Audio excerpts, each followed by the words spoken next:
Pensemos en la válvula mitral.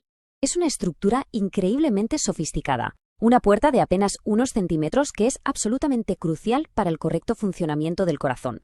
Pero claro, ¿qué pasa cuando esa puerta o bien se atasca y no abre o bien no cierra como debería? Pues de eso vamos a hablar hoy. Vamos a hacer una inmersión completa en la valvulopatía mitral, desde su anatomía hasta las opciones terapéuticas más avanzadas.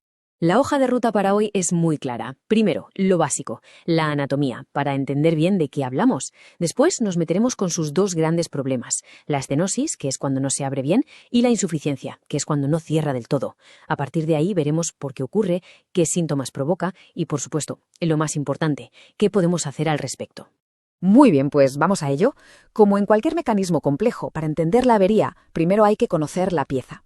Y la válvula mitral es una pieza de alta ingeniería dentro del corazón.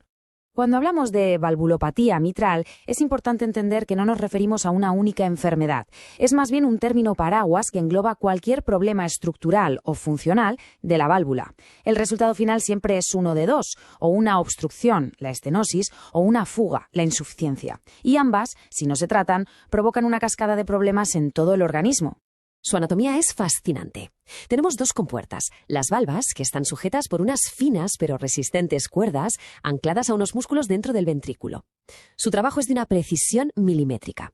Se abre en diástole para que el ventrículo izquierdo se llene de sangre rica en oxígeno y justo después, ¡pum!, se cierra herméticamente en sístole para que, al bombear, esa sangre vaya hacia adelante, a todo el cuerpo, y no hacia atrás. Y fíjense en esta cifra porque lo dice todo. Una válvula sana tiene un área de apertura de entre 4 y 6 centímetros cuadrados.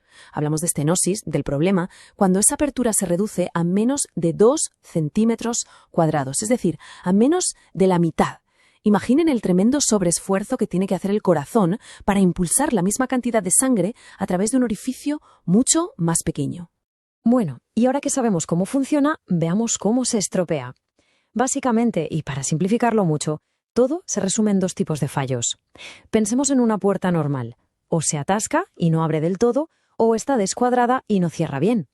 Pues esto es exactamente lo que le pasa a la válvula mitral. Aquí la distinción es fundamental. En la estenosis el problema es una obstrucción. La válvula está rígida, calcificada y no deja pasar bien la sangre. En la insuficiencia el problema es una fuga, una regurgitación. La válvula no sella y parte de la sangre que debería ir al cuerpo se escapa hacia atrás. Son dos mecanismos opuestos, pero ambos acaban sobrecargando gravemente al corazón. Vale, ya sabemos qué falla. La pregunta ahora es ¿por qué falla? ¿Cuáles son las causas de estos problemas? ¿Y qué reacción en cadena provocan en el resto del sistema circulatorio? Para la estenosis, el culpable número 1 históricamente ha sido la fiebre reumática. Es una secuela de una infección de garganta que años después provoca una inflamación crónica que fusiona y endurece las valvas. Afortunadamente hoy es menos común. Ahora vemos más casos degenerativos, por el simple desgaste de la edad, o más raramente por problemas congénitos. Y aquí es donde empieza el efecto dominó. La obstrucción hace que la presión en la aurícula izquierda se dispare. Esta presión se transmite hacia atrás, a los pulmones, provocando congestión e hipertensión pulmonar. Al final, el ventrículo derecho, que no está preparado para luchar contra esa presión, acaba claudicando, se dilata y falla. En la insuficiencia la cosa es distinta. Y ojo, porque aquí la distinción entre primaria y secundaria es crucial. La primaria es cuando la válvula en sí está enferma, un prolapso, una cuerda rota, una infección. Pero la secundaria o funcional es diferente. Aquí la válvula está sana. El problema está en el ventrículo izquierdo, que se ha dilatado tanto, por un infarto por ejemplo, que estira del anillo de la válvula y no deja que las compuertas se junten. De acuerdo, ya tenemos la foto de la mecánica y de las causas. Ahora vamos a la clínica. ¿Cómo se manifiesta esto en el día a día de una persona? ¿Y qué pasos seguimos los médicos para llegar a un diagnóstico de certeza? El síntoma estrella, la gran señal de alarma, es la disnea, la sensación de falta de aire. Al principio, solo aparece al hacer un gran esfuerzo, como subir una cuesta, pero con el tiempo progresa y aparece con actividades cotidianas o incluso estando en reposo. Además, para complicarlo todo, es frecuente que aparezca una arritmia, la fibrilación auricular, que descontrola el ritmo y empeora todo de golpe. Mucho antes de cualquier prueba de imagen, la primera herramienta es el fonendoscopio.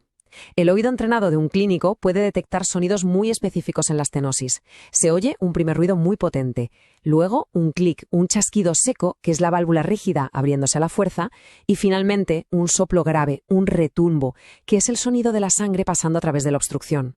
La insuficiencia, en cambio, suena completamente diferente. Lo que oímos es un soplo que ocupa todo el latido, toda la sístole. Por eso lo llamamos holosistólico. Se ausculta mejor sobre la punta del corazón y de forma muy característica el sonido se suele irradiar hacia la axila. Es literalmente el ruido de la sangre volviendo hacia atrás. El fonendo nos da la sospecha, pero la ecocardiografía nos da la certeza absoluta. Es la prueba de oro. Con este ultrasonido vemos la válvula en tiempo real, medimos el área, calculamos cuánta sangre se está escapando y, lo más importante, valoramos cómo está afectando todo esto al resto del corazón. Nos da el diagnóstico, el grado de severidad y el pronóstico. Y con el diagnóstico confirmado y la severidad establecida, llegamos a la pregunta clave. ¿Y ahora qué? ¿Qué opciones de tratamiento tenemos sobre la mesa y cuándo es el momento de actuar? La primera línea de actuación es casi siempre el tratamiento médico. Hay que dejar claro que las pastillas no van a arreglar la válvula, pero sí pueden controlar las consecuencias. Usamos diuréticos para aliviar la congestión de los pulmones, betabloqueadores para que el corazón vaya más despacio y se llene mejor, y si hay fibrilación auricular, anticoagulantes para evitar el riesgo de un ictus. Pero cuando los síntomas avanzan a pesar del tratamiento, hay que intervenir. Y el enfoque es diferente para cada problema. Para la estenosis, la primera opción suele ser una valvuloplastia percutánea. Se introduce un catéter con un balón y se infla para romper la estenosis y abrir la válvula.